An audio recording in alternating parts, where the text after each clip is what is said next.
The message arrived on a Tuesday. Morning Earth time, it came through. Every communication channel that humanity possessed, television screens flickered, radio stations went silent, and then filled with an alien voice.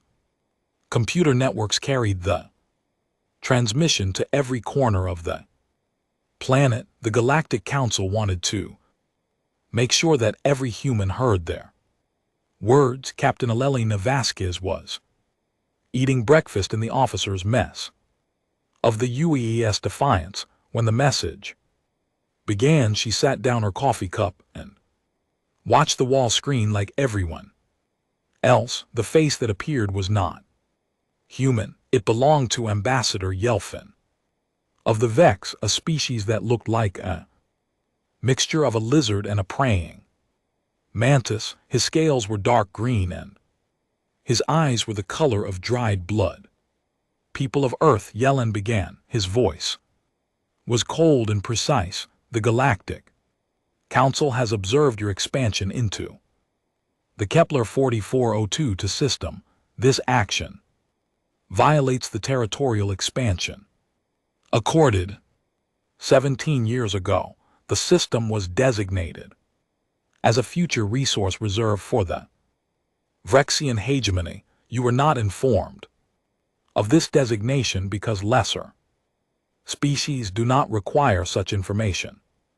Vasquez felt her jaw tighten. She had served in space for 20 years. She had met dozens of alien species. Most of them looked down on humanity the same way that Yelfin did now. Humans were newcomers to the galactic stage. They had only possessed faster than light travel for 60 years. The elder species of the Council had ruled the stars for 50,000 years. To them, humanity was a child playing with toys it did not understand. You will dismantle your colony within 30 standard cycles.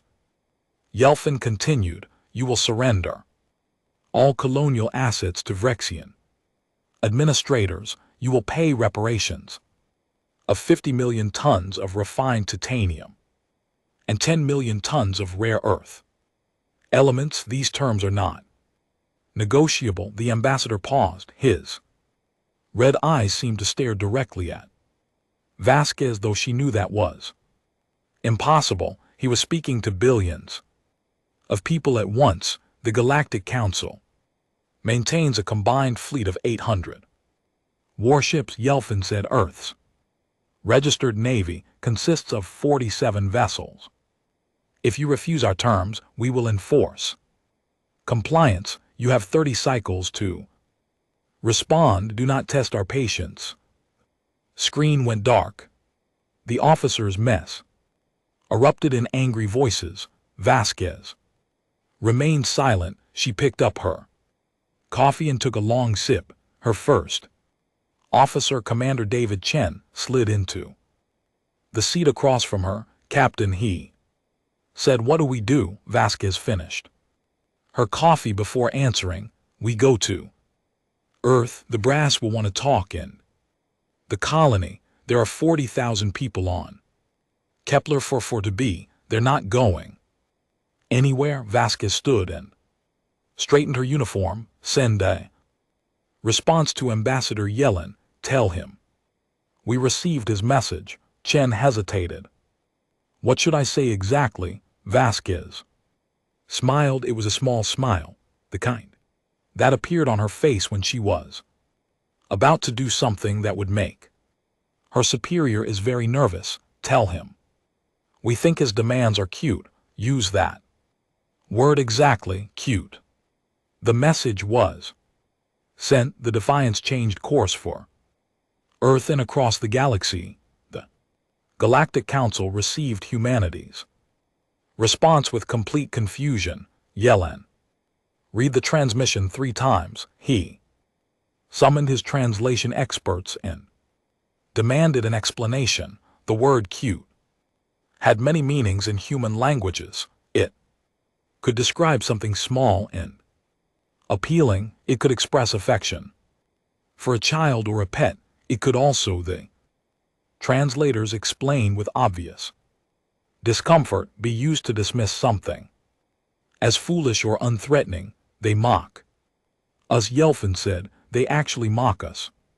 He had dealt with many species during his long career. He had delivered ultimatums to civilizations that controlled dozens of star systems. Some had begged for mercy, some had tried to negotiate, some had fought and been destroyed. None had ever responded with a single word that treated the combined might of the Galactic Council as a joke. The Council convened an emergency session to discuss this strain development. 12 elder species sent their representatives to the Great Chamber on Nexus Prime, a space station that had served as the seat of Galactic government for 30,000 years.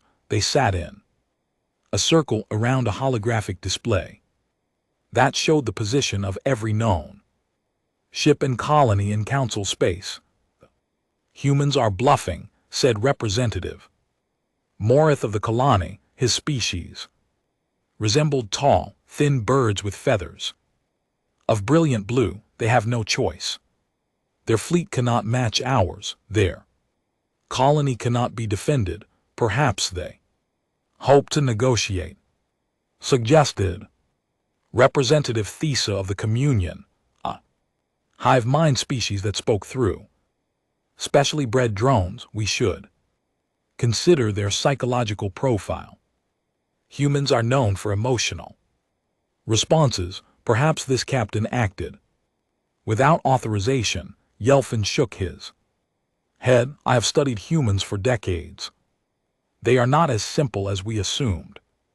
Their history is filled with examples of smaller forces defeating larger ones through unconventional means. They call it asymmetric warfare. We should not underestimate them. What can they do? Morith laughed. The sound was like glass breaking. We have weapons that can crack planets. We have ships that move faster than anything in their fleet. We have been fighting wars since before their ancestors climbed down from trees. The Council voted to proceed with the enforcement action. 700 warships began assembling at a staging point 3 light years from the Kepler 442 system. The remaining 100 stayed behind to guard Council space. It was the largest fleet mobilization in 3 centuries. The last species to face such force had been reduced to a few scattered survivors living on asteroid mining stations. On Earth, the response was different from what the Council expected. There was no panic in the streets. There were no emergency broadcasts telling people to prepare for war. The governments of Earth issued calm statements expressing disappointment at the Council's demands. They promised to protect their citizens. They asked the public to remain patient while diplomatic solutions were explored. Captain Vasquez arrived at United Nations Space Command headquarters in Geneva 3 days after the ultimatum. She was escorted to a conference room deep underground, past security checkpoints that used technology far more advanced than anything humanity officially possessed. The room was filled with admirals and generals from every major nation. They sat around a long table covered with holographic displays and data tablets. Admiral James Morrison, the commander of Earth Space Forces, sat at the head of the table. He was an old man with white hair and a face that looked like it had been carved from stone. He had served in space since the early days of human expansion. He had seen first contact with the colony and the trade agreements that followed. He had watched humanity pretend to be a minor power while secretly preparing for a day that he always knew would come. Captain Vasquez. Morrison said, your response to the Vrexian ultimatum has been discussed at the highest levels. Some of my colleagues think you were reckless. Others think you were exactly right. I want to hear your reasoning. Vasquez stood at attention. Sir, the Council has bullied smaller species for thousands of years. They gave us their terms like we were servants who had forgotten our place. I decided to remind them that we are not servants by calling their demands cute. Yes, sir, a species that can be intimidated will be intimidated forever. A species that shows defiance earns either respect or destruction. I judged that the Council would hesitate if they thought we knew something they did not. Morrison nodded slowly. You judged correctly. The Council has delayed their fleet movement by 2 days. They are trying to gather intelligence on us. They want to know why we are not afraid. And what do we tell them, sir? The old Admiral smiled. It was not a warm smile. It was the smile of a man who had kept secrets for a very long time and was finally allowed to share them. We tell them nothing, Captain, we show them. He touched a control on the table. The holographic display changed. Instead of showing the 47 ships of Earth's official Navy, it showed something else entirely. Vasquez stared at the image. Her heart began to beat faster. There were ships everywhere, hundreds of them. They were hidden in asteroid fields, behind gas giants, in the dark spaces between stars where no one thought to look. They were larger and more heavily armed than anything the Council had ever seen from humanity. Their designs incorporated technologies that Earth had claimed it could not master. We have been building this fleet for 25 years, Morrison said. We started after our first diplomatic mission to Council space. We saw how they treated the traitors and the Morvic engineers. We saw the broken treaties and the stolen resources. We knew that eventually they would come for us too. How many ships? Vasquez asked. Her voice was barely a whisper. 237 combat vessels, each one is equal to 5 Council warships in firepower. We also have cloaking technology that they believe is impossible. We can hide our entire fleet in plain sight. Vasquez looked at the display for a long moment. Then she looked back at the Admiral. Why are you showing me this, sir? Because I want you to command the response fleet. Morrison said, you started this confrontation with a single word. Now I need you to finish it without firing a shot. Can you do that? Vasquez thought about the colony on Kepler for 2B. She thought about the 40,000 men, women, and children who had built homes on an alien world. She thought about the hidden fleet had many names. Some called it the Shadow Navy, others called it the Contingency Force. The official designation and classified documents was Project Prometheus. Whatever name people used, the meaning was the same.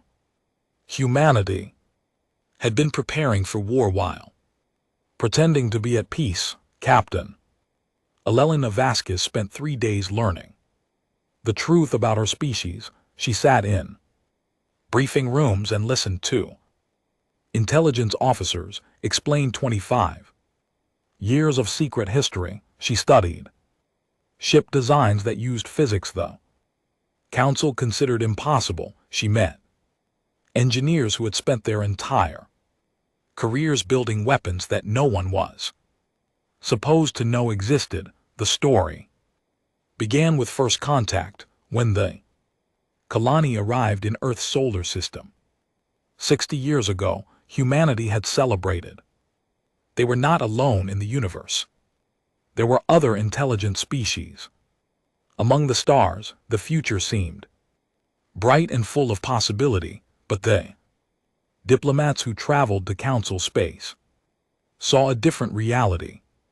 They saw the traders, a peaceful species who had been forced to give up half their home system to the Vrexian hegemony. They saw the Morvic engineers whose inventions were stolen and credited to elder species. They saw the drifter clans, nomads who wandered between stars because their original home world had been seized by the council centuries ago. Ambassador Sarah Chin was the first human to understand what the Galactic Council really was. She wrote a report that was classified at the highest level. Her words were simple and clear.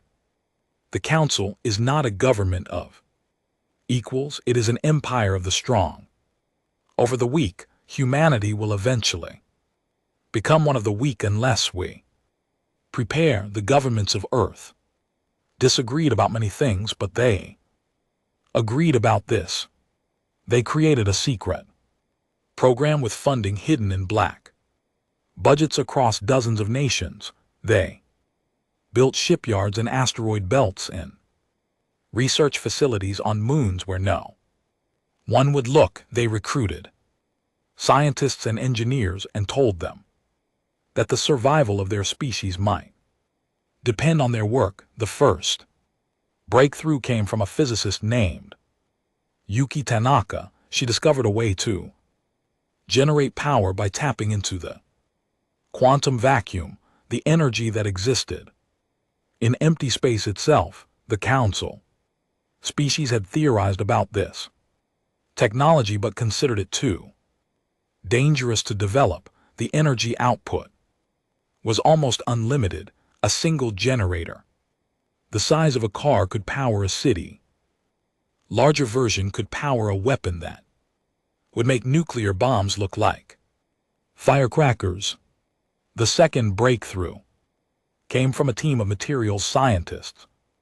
In Brazil, they created a substance they called adaptive metamaterial. It could bend light and electromagnetic radiation around an object, making it effectively invisible. The council had cloaking technology, but it only worked on small ships and drained enormous amounts of power. The human version could hide a battleship indefinitely. The third breakthrough was not technological but strategic. Earth's intelligence services spent years cultivating relationships with the smaller species of the galaxy. They traded information. They offered support. They made quiet promises that humanity would remember its friends. When the time came to challenge the council, the traders became humanity's eyes and ears in council space. They traveled everywhere and heard everything. Their merchant ships carried secret communication devices that connected them to Earth's intelligence network. The Morvic engineers shared technical knowledge that helped humans improve their weapons. The drifter clans mapped the hidden passages between stars that the council did not patrol. None of this appeared in official records. Earth's registered navy remained small and unimpressive. Human diplomats continued to bow and scrape before council representatives. The elder species looked at humanity and saw exactly what they expected to see: a young species learning its place, a minor power that would never challenge the established order. They were looking at a mask. Behind the mask, humanity was becoming something else entirely. Captain Vasquez understood all of this. Now she stood on the bridge of the Defiance and looked at her crew. They had served with her for years. They trusted her with their lives. Most of them had no idea what was about to happen. Set course for Kepler 442, she ordered. Best possible speed. Commander Chen looked up from his Console, Captain, shouldn't we wait for the rest of the fleet? The fleet will find us when the time is right. For now, we go alone. The Defiance jumped to faster than light speed and vanished from Earth's solar system. Behind them, 200 ships began their own journeys to positions across the galaxy. They moved through empty space where no sensors watched. They hid behind stars and inside nebula. They waited for a signal that would reveal them to the universe. On Nexus Prime, the Galactic Council received reports from their intelligence networks. Something strange was happening. The trading fleet had changed its routes. Ships that normally operated in Council territory were moving toward the edges of known space. The Morvic engineering guilds had closed their doors to Council clients.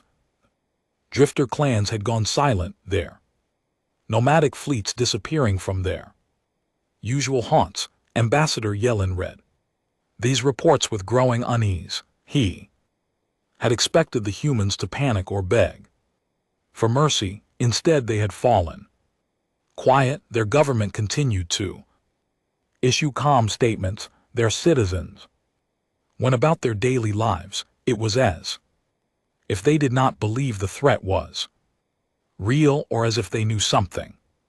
The Council did not increase surveillance on Earth. Yelfin ordered, I want to know every ship that leaves their system. I want to know every message they send. His intelligence officers obeyed, but their reports only increased his confusion. Earth's official navy remained in place. Their 47 ships had not moved. There was no sign of military preparation, no emergency construction, no mobilization of reserves. Either they humans were accepting defeat, or they were playing a game that Yelfin did not understand. The Council fleet continued its assembly. 700 warships gathered information, their weapons charged and their crews ready. Admiral Keith, a Rixian veteran of a dozen campaigns, took command. He was a warrior who had never known defeat. His scales were scarred from battles fought across the galaxy. His eyes held the cold confidence of a predator who had never met prey that could fight back. We will arrive at Kepler 442 in 12 cycles, Keith announced to his officers. The humans will surrender or die. There's no third option. None of his officers disagreed. They had studied human military history. They knew about the wars that humans had fought among themselves. They were impressed by human creativity and determination, but they also knew the mathematics of the situation. 700 ships against 47. It was not a battle, it was an execution. What they did not know was that the mathematics had changed. Captain Vasquez arrived at Kepler 442 5 days before the Council fleet. She took the Defiance into orbit around the colony world and looked down at the cities and farms that humans had built. There, 40,000 people lived on that planet. They had left Earth seeking a new life among the stars. They had worked hard to turn an alien world into a home. She opened a channel to the colony governor. His name was Marcus Webb, a former engineer who had led the colonization effort from the beginning. His face appeared on her screen, lined with worry but steady with determination. Captain Vasquez Webb said, "We've heard about the ultimatum. My people are scared, but we're not leaving. This is our home. You won't have to leave, Governor. I give you my word. 1 ship against 700. Captain, I appreciate the sentiment, but I'm not a fool. I know what the Council is capable of." Vasquez smiled. "Governor, there's a lot that you don't know. Trust me when I say that humanity has been preparing for this day for a very long time. When the council arrives, I want you to do one thing: watch the sky and remember what you see. Then tell your children and your grandchildren, tell them that this was the day everything changed. Webb stared at her through the screen. Something in her voice made him believe her. He nodded slowly. I'll be watching, Captain. We all will. Vasquez closed the channel and turned to Commander Chen. Any word from the fleet? They're in position, Captain. All 200 ships. They're waiting for your signal. What about our friends? Chen smiled. The Theon have 20 ships hidden near the Council home worlds. The Morvik have another 15. The Drifters have scattered observation posts across the galaxy. They'll confirm the fleet positions and broadcast everything that happens. The whole galaxy will be watching. Vasquez nodded. She walked to the front of the bridge and looked out at the stars.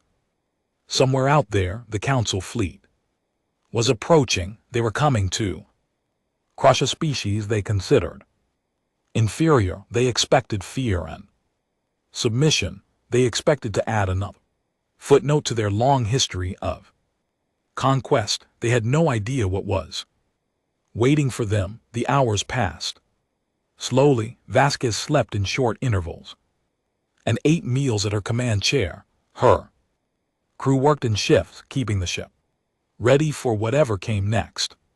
The colony below continued its daily life, but everyone kept looking up at the sky. On the 12th day, the Council fleet arrived. They came out of faster than light travel in perfect formation. 700 warships arranged in a sphere around the planet. Each ship was larger than the Defiance. Each ship carried weapons that could devastate continents. Their combined firepower could reduce the colony world to molten slag in hours. Admiral Keith stood on the bridge. Oh, universe seemed to hold its breath for a single moment. Then everything changed. Admiral Kethel watched his tactical display and felt his blood turn cold. Ships were appearing everywhere, not just at Kepler 442, but across the entire galaxy. His communication officers shouted reports that made no sense. Human warships were decloaking near every Council home world. They had been hiding in plain sight, invisible to every sensor and scanner that the elder species possessed. At Kepler 442, 50 human ships materialized around the Defiance. They formed a defensive formation that placed them between the Council fleet and the colony. Each ship was larger than anything in Earth's registered navy. Their hulls were dark and angular, designed for war rather than exploration. Their weapons ports glowed with barely contained energy. Keith stared at the new rivals. His tactical computer tried to calculate their firepower and failed. The energy signatures were beyond anything in its database. These were not the crude vessels of a young species learning to travel among the stars. These were warships built by a civilization that had prepared for this moment with patience and precision. Impossible, he whispered across the galaxy. Similar scenes played out at the same moment. Near the Vrexian home world, 30 human ships appeared between the planet and its defense stations. At the Canny capital, 20 ships decloaked in high orbit. At Nexus Prime itself, the seat of the Galactic Council, 15 human vessels materialized close enough to see the station with naked eyes. The messages arrived simultaneously at every Council world. They all said the same thing: this is the United Earth Space Command. We have positioned forces near Your home worlds as a precaution, we do not wish to use them. However, if your fleet at Kepler 440 to attacks our colony, we will respond with overwhelming force. Your planets are currently undefended. Consider your next actions carefully. Panic spread through the council like fire through dry grass. Representatives screamed at each other. In the great chamber on Nexus Prime, some demanded immediate retaliation. Others called for surrender. The hive mind drones of the communion fell silent, their collective consciousness overwhelmed by conflicting inputs. The Kalani representative fainted and had to be carried from the room. Ambassador Yellen remained calm, but only on the surface. Inside, his mind raced through possibilities. How had the humans hidden such a fleet? How had they developed cloaking technology that surpassed council capabilities?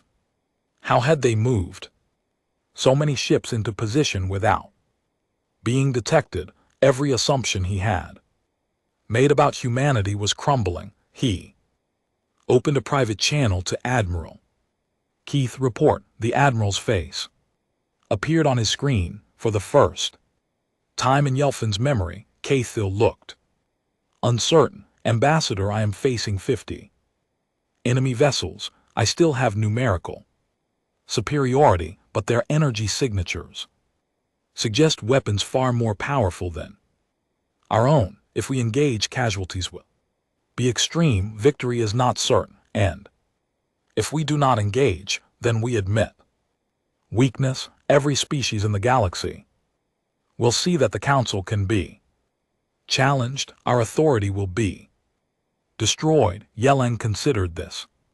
He had spent his career maintaining Council dominance through careful diplomacy and occasional displays of force. He understood power and how to use it, but he also understood something that many of his colleagues did not. Power was not just about strength, it was about perception, and right now the perception of console supremacy was shattering.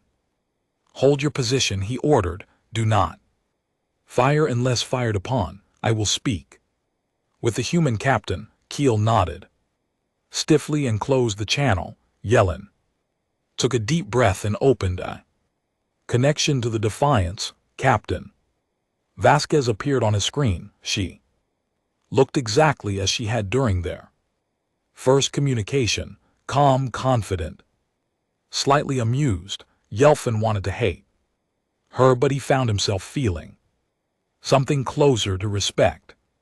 She had played the Council perfectly, and she knew it. Captain Vasquez, he said, it appears we have underestimated your species. Yes, she agreed, you have. I would like to understand how this is possible. Our intelligence suggested that Earth's technological capabilities were limited. We believed your species was decades away from matching Council warships. Vasquez leaned back in her chair. Ambassador, your intelligence was based on what we wanted you to see. We studied the Council very carefully when we first joined the galactic community.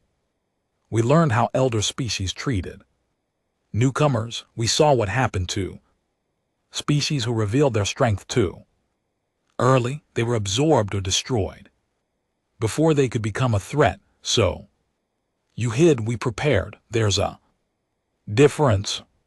We hoped we would never need to reveal what we had built. We hoped the Council would evolve, would become more just and fair over time, but you didn't. You continued to exploit smaller species. You continued to steal their resources and ignore their rights, and eventually you came for us. Yellen absorbed this. He understood the strategy now. It was elegant in its simplicity. Appear weak until you are strong enough that strength no longer matters. Let your enemies underestimate you until the moment when Underestimation becomes irrelevant. What do you want? He asked. I told Admiral Keith already. The Council fleet withdraws from this system. Territorial expansion accord is renegotiated with human participation. The practice of secretly reserving star systems ends. We also want representation on the Council itself. Humanity will have a voice in Galactic governance, and if we refuse, Vasquez smiled, but there was no warmth in it. Ambassador, right now I have ships positioned near every Council home. World, I'm not threatening to destroy your civilizations. I am pointing out that I could. The same weapons that could defend our colony could devastate your planets. We do not want war, but we are prepared for it if you force our hand. This is blackmail. This is diplomacy. Vasquez corrected. The Council has used threats to control smaller species for thousands of years. We are simply speaking a language you understand. The difference is that we are offering a peaceful solution. Accept our terms and nothing has to change except the balance of power, refuse. And we find out what happens when the major powers go to war. I do not think either side would enjoy that outcome.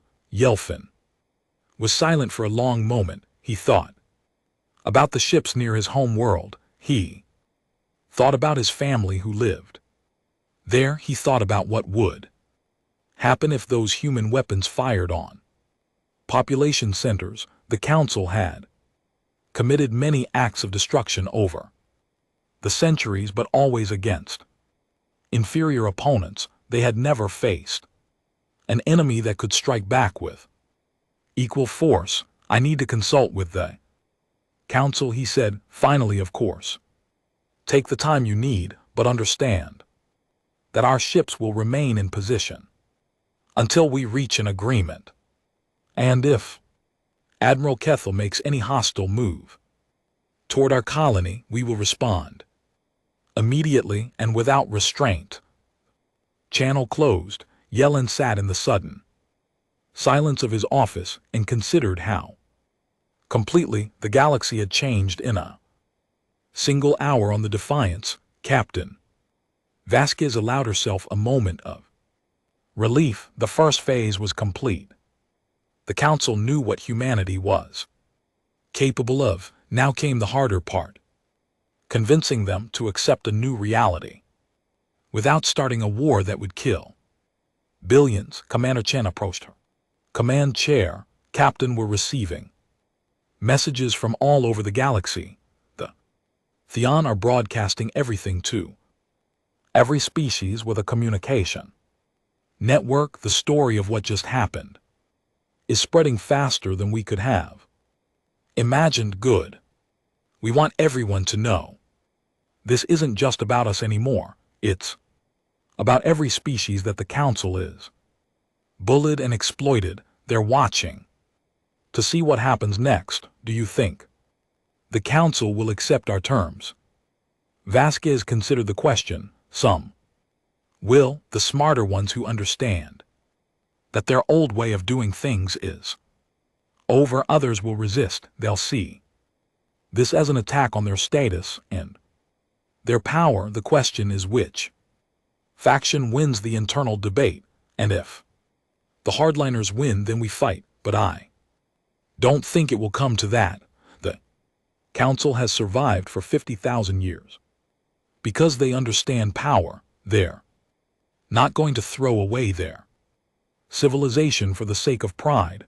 At least I hope they're not. She stood and walked to the forward viewport. The Council fleet still hung in space. 700 ships arranged in formation. They had not moved since the human ships appeared. They were waiting just like everyone else. Below them, the colony world of Kepler for to be turned slowly. Vasquez could see the lights of cities on the night side. 40,000 people were down They're watching and hoping they had built something new on an alien world. They had taken a chance and carved out a place for humanity among the stars. She was not going to let them down. Hours passed. Negotiations began through secure channels. The council factions argued among themselves while the galaxy watched. Messages of support arrived from dozens of smaller species. The Trading Consortium formally announced their alliance with humanity. The Morvic engineering guilds followed soon after.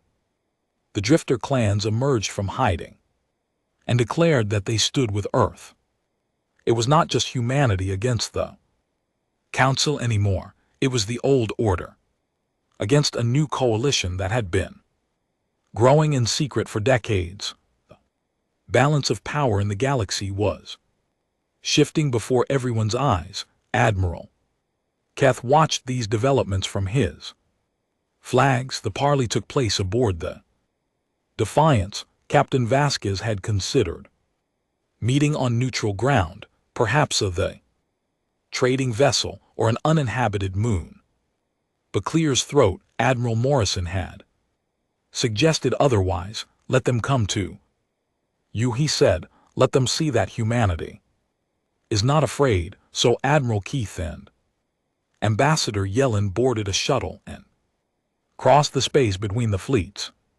They passed through the formation of human warships that had appeared from nowhere. They saw the weapons arrays and the power signatures that their instruments could barely measure. They felt very small. The shuttle docked with the Defiance. Security officers escorted the two council representatives through corridors that were clean and efficient. The ship was not luxurious like council vessels. There were no decorations or displays of wealth. Everything served a purpose. It was a warship designed by people who took war seriously. They arrived at a conference room near the bridge. Captain Vasquez was waiting for them. She stood as they entered, a gesture of respect that surprised both aliens. They had expected arrogance from someone who held such power. Instead, they found a woman who seemed genuinely interested in avoiding bloodshed. Admiral Keith, Ambassador Yellen, thank you for coming. Kill grunted. He was not accustomed to thanking enemies or being thanked by them. He took a seat at the conference table and studied the human captain. She was smaller than he expected. Her species was smaller than most council races, but there was something in her eyes that reminded him of the best warriors he had known. Certainty that went beyond confidence. Willingness to do whatever was necessary. Let us speak plainly, Yelfin said. You have demonstrated capabilities that we did not expect. You have positioned forces that threaten our home worlds. You have allies among the lesser species. The balance of power has changed. We acknowledge this.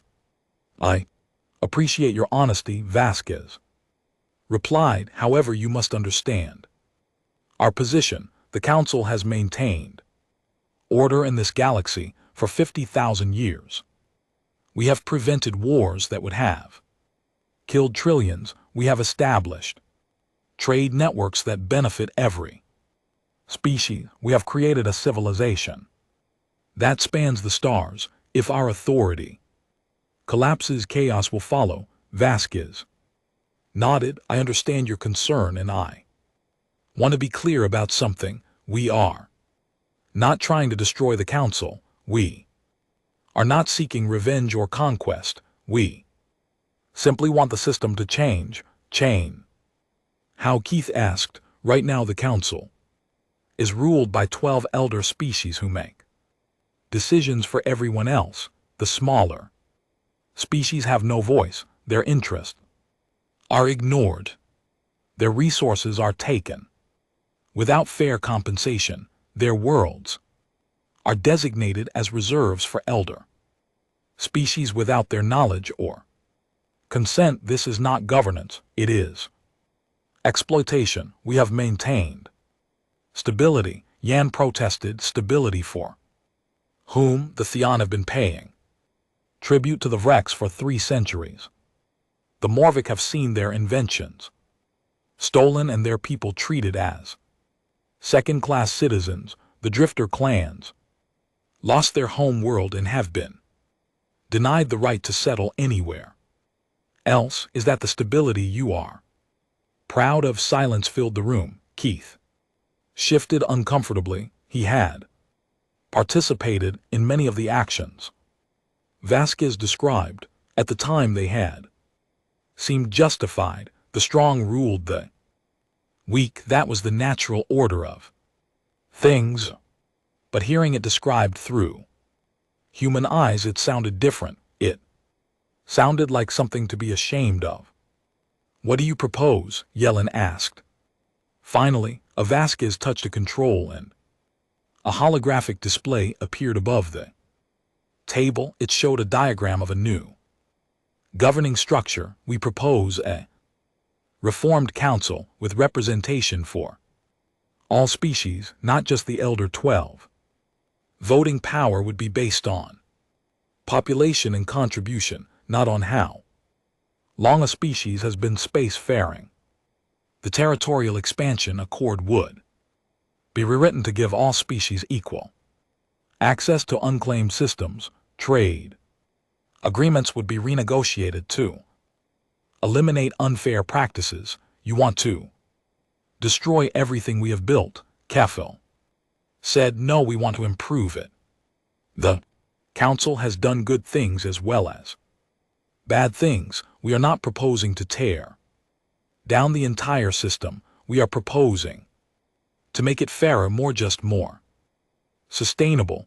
Yellen studied the diagram carefully. His political instincts told him that this was a significant concession. The humans could have demanded much more. They could have demanded the dissolution of the council entirely. They could have demanded reparations or territory.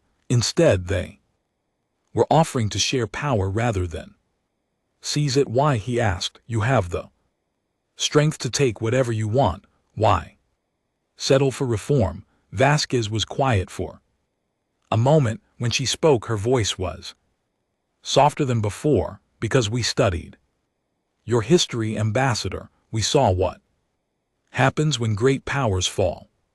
The vacuum that follows is always filled with violence. Species that had been kept in check by council authority would turn on each other. Wars would spread across the galaxy. Billions would die. We do not want that. You care about stability too. We care about people. All people, human and alien alike. We build our hidden fleet as a deterrent, not as a weapon of conquest. We wanted to be strong enough that no one would dare to attack us, but we also wanted to be wise enough to use that strength responsibly. That means working with you, not against you. Keel made a sound that might have been a laugh. You sound like idealists maybe, but we are idealists with 200 warships and the support of half the galaxy. That makes us idealists. You should take seriously. The negotiations continued for hours. Yelfin and Vasquez argued over details, while Keth listened in silence. The Admiral was a warrior, not a diplomat. He understood force and the threat of force. What he was seeing now was something different. 2 civilizations were trying to find a way to coexist without destroying each other. It was harder than fighting. Vasquez had to balance the demands of her own government against the need to leave the council with enough dignity to accept the new arrangement. Yellen had to consider how the elder species would react to losing their privileged position. Neither could push too hard without risking everything, but slowly, painfully they made progress. Points of agreement emerged, compromises were found. A framework for the new order began to take shape outside the conference room. The crews of both fleets waited, human sailors played cards and checked their weapons. Council officers monitored sensors and calculated firing solutions. The tension was thick enough to cut with a knife.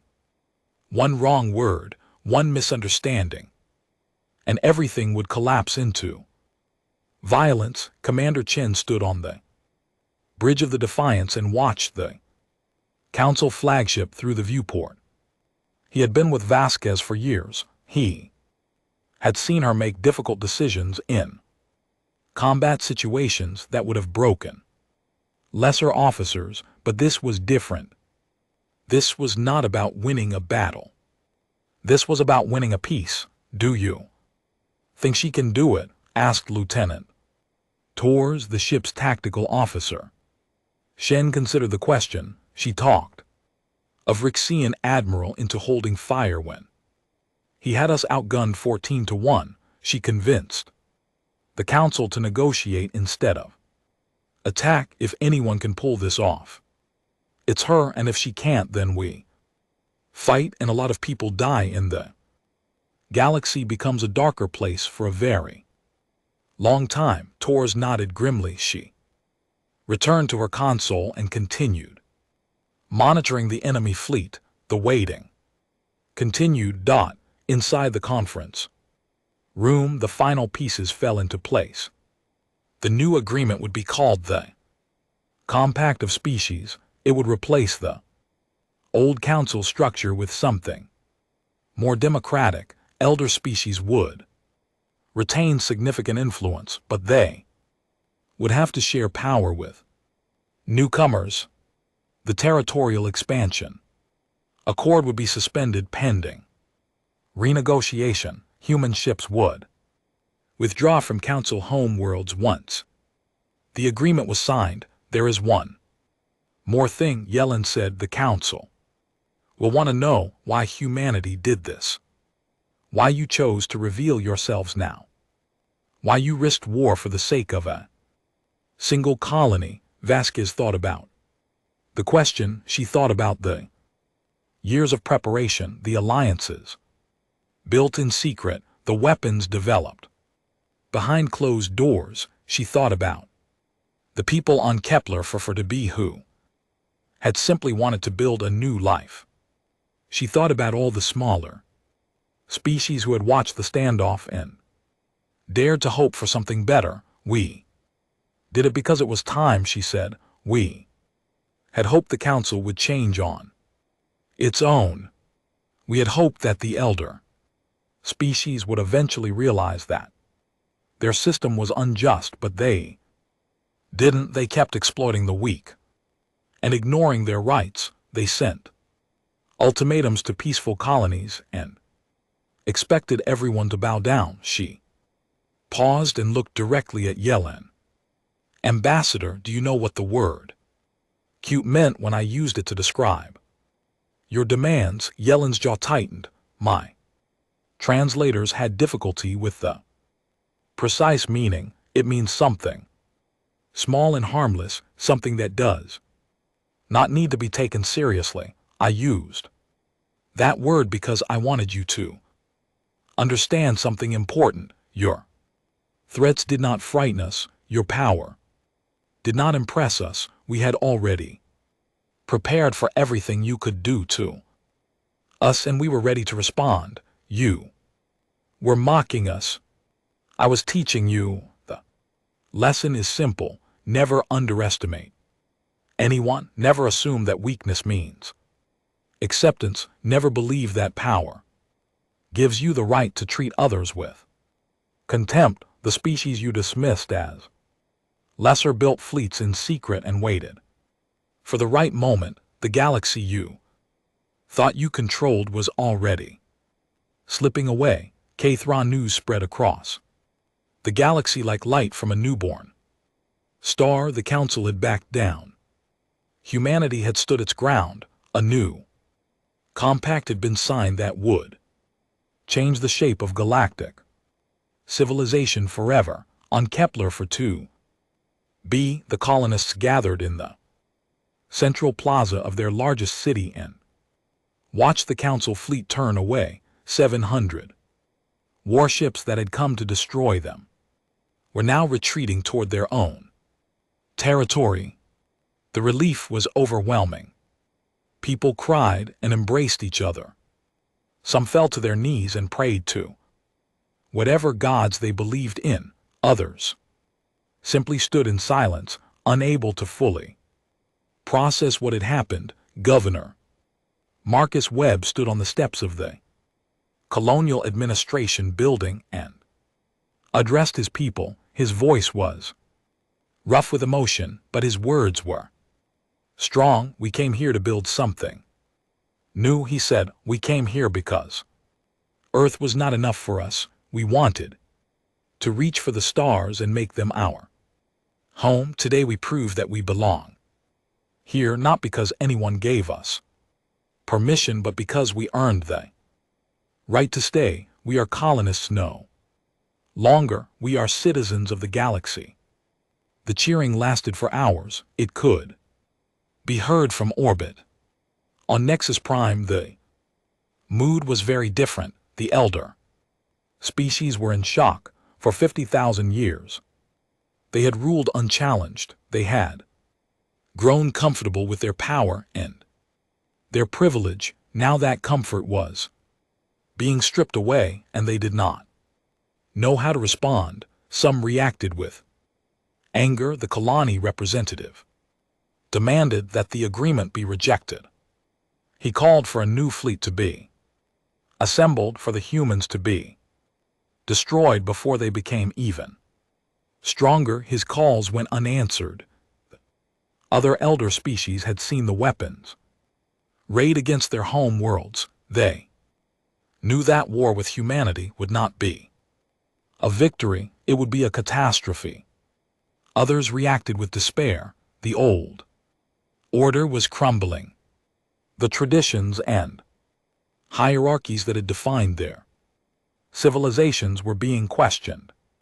Some spoke of retreating to their home worlds and abandoning the galactic state entirely. Better to fade into irrelevance than to share power with species they had always looked down upon. But some reacted with curiosity.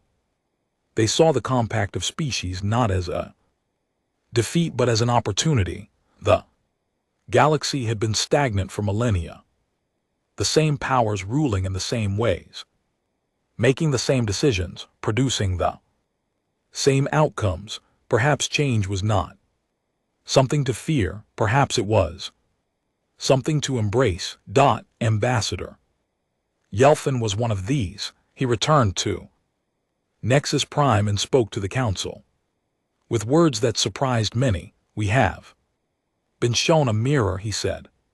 For thousands of years, we believed that our way was the only way. We believed that our dominance was natural and right. The humans have proven that we were wrong. Not through hatred or vengeance, but through patience and preparation. They waited until they were strong, and then they offered us peace instead of war. That is not the behavior of barbarians. That is the behavior of a civilization worth respecting. His words did not convince everyone. The debates continued for weeks, but slowly, painfully, the council began to accept the new reality. Reform was coming, whether they liked it or not. The only choice was whether to resist it and be swept aside, or to participate and help shape what came next on Earth. The celebration was tempered by awareness of what remained to be done. The hidden fleet was revealed to the public, and the secret history of Project Prometheus became known. Some people were shocked that their government had kept such secrets. Others were proud that their species had prepared so thoroughly for a threat that most had not even known existed. Captain. Elena Vasquez became a symbol of human determination.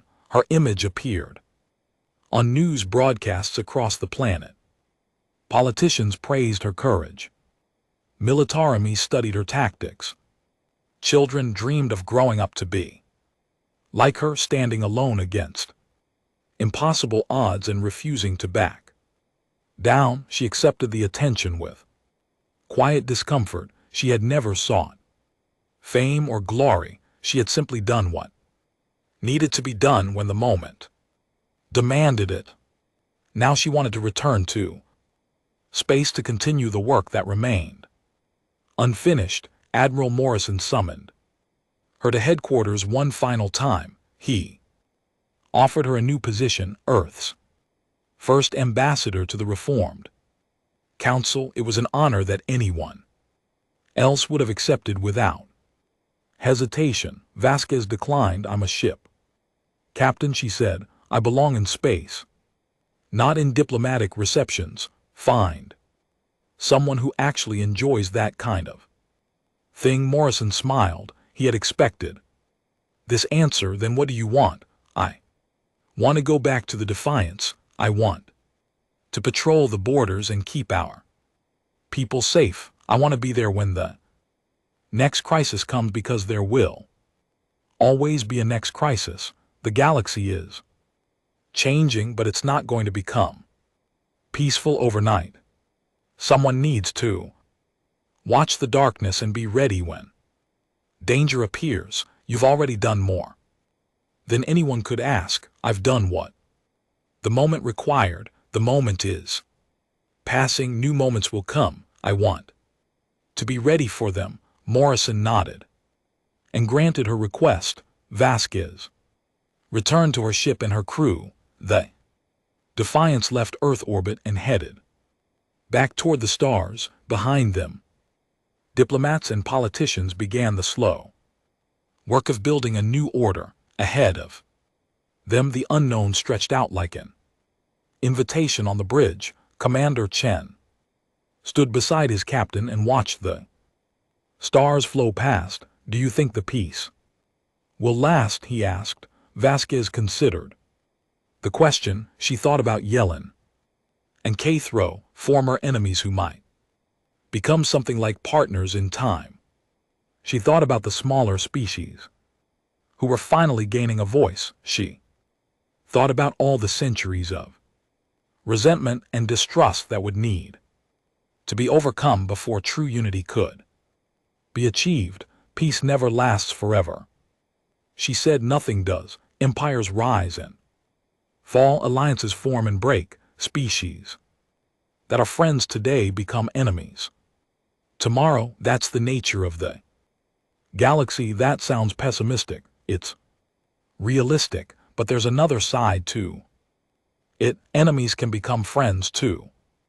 Wrongs can be made right. The future is not written yet. What we do today shapes what comes tomorrow. We showed the council that we were strong enough to stand against them. Now we have to show them that we're wise enough to stand with them. Do you think we can do that?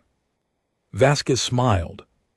It was a small smile, but there was warmth in it, hope, perhaps belief in possibilities that had not yet been tested. I think we can try. That's what humans do. We try, we fail sometimes, and we get back up. We face impossible odds and we find a way through. We look at the darkness between the stars and we see not emptiness but opportunity. She walked to the front of the bridge and looked out at the endless expanse of space. Billions of stars burned in the void.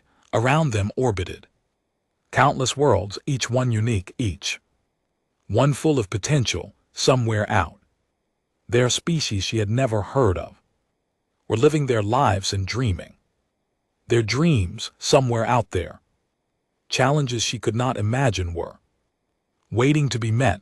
Set course for the outer rim, she ordered. There's a lot of galaxy left to explore. The Defiance turned toward the unknown and accelerated into the darkness behind it. The known universe continued its ancient dance of conflict and cooperation. Ahead of it, new stories waited to be written on Kepler for 2b. Children looked up at the sky and saw the stars as their grandparents never had, not as distant lights belonging to others, but as destinations, as homes yet to be built, as the birthright of a species that had finally claimed its place among the great civilizations of the cosmos. On Nexus Prime, former enemies sat across tables from each other and learned to speak without threats. It was difficult. It was frustrating. Progress was measured in inches rather than miles. But it was progress nonetheless. And somewhere between the stars, Captain Ilana Vasquez watched the universe unfold before her and allowed herself a moment of peace. The crisis had passed. The war had been avoided. The future remained uncertain but full of promise. Her first officer's voice broke the silence. Captain, we're receiving a distress call from a Athene trading vessel. They've encountered something unusual in the nebula ahead. They're not sure what it is. Vasquez felt the familiar quickening of her pulse. The unknown was calling again. A mystery was waiting to be solved. A challenge was presenting itself. She smiled. Take us in, Commander. Let's see what the galaxy has for us today. The Defiance changed course and headed toward the nebula, toward the unknown, toward whatever came next in the endless story of humanity.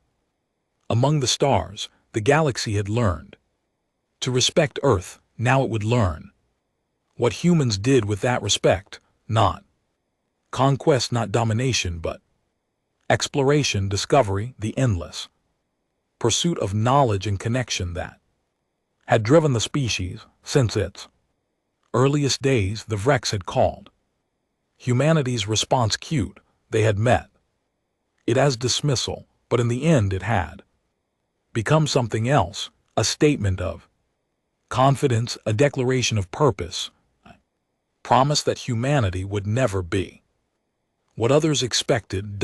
And among the stars, that promise would be kept.